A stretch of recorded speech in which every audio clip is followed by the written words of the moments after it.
Okay, so Marvel just went and dropped an absolute bombshell that changes, well, everything for the MCU.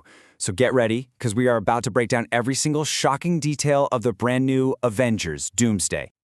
And honestly, it all kicks off with the one question that has completely, and I mean completely, broken the internet. How on earth does the guy who saved everyone, the man who sacrificed it all as Iron Man, come back as the universe's next big bad? I mean, just listen to this premise. It is absolutely staggering. For the very first time, we're getting the Avengers, the Fantastic Four, and the original X-Men from those Fox movies all teaming up on the big screen. And who are they up against? One guy, a single villain, Doctor Doom. The scale here, it's just on a whole other level. We've never seen anything like this.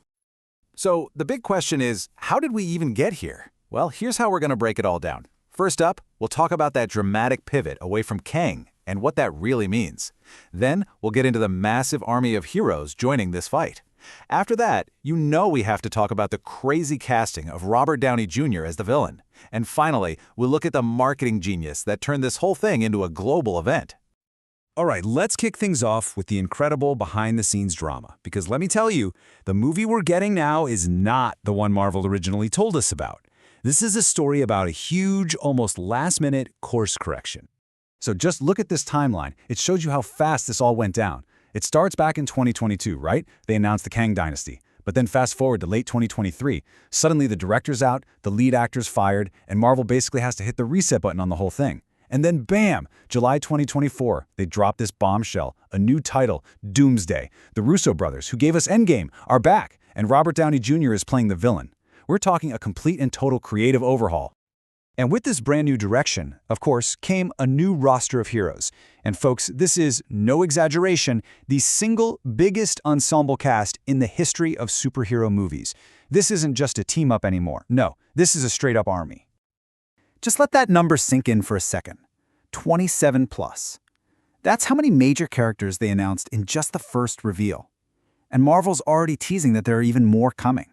I mean, the sheer size of this cast it's just mind-boggling. So, who's actually on the front lines here? Well, you've got the heavy hitters, right? We're talking Thor, the new Captain America, Doctor Strange, Spider-Man. And they're not alone. They're backed by the full power of Wakanda, led by Shuri as the Black Panther and the incredible M'Baku. This is basically the core of the universe's entire defense.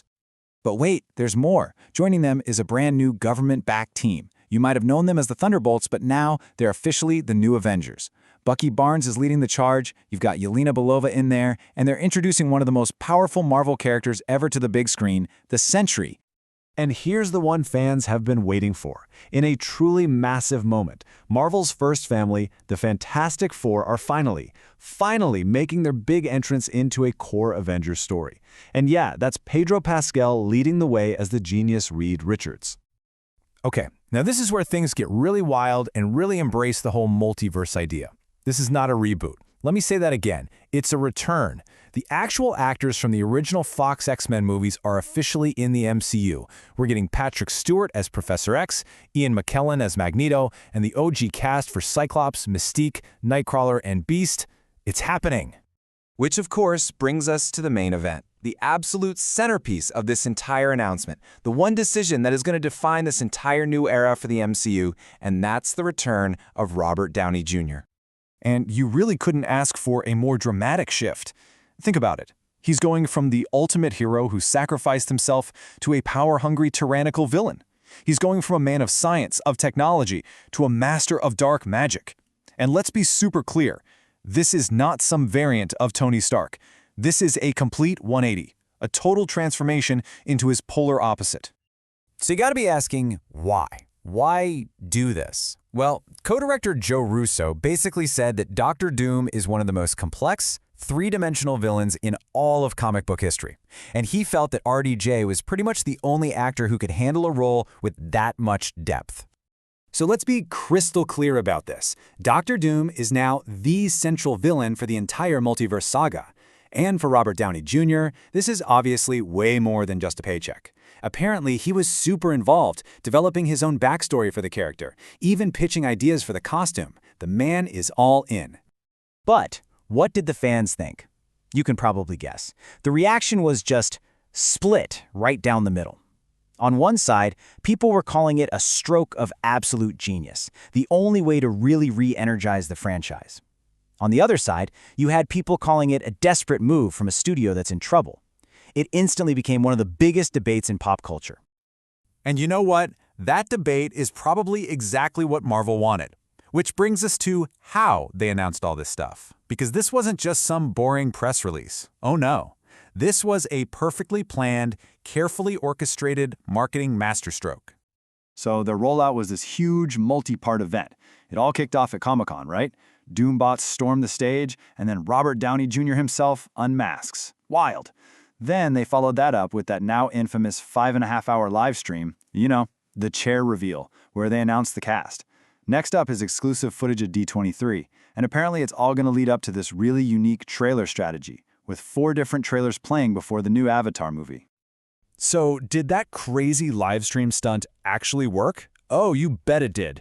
It pulled in a mind-blowing 275 million views in just the first 24 hours. It became one of the most watched live streams ever and just completely took over the entire cultural conversation.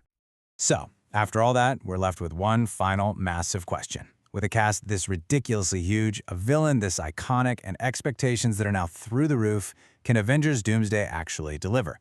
Can it really set the stage for what's supposed to be the MCU's biggest finale ever in Secret Wars? I mean, you could say the entire fate of the MCU is riding on this. I guess we'll all find out in 2026.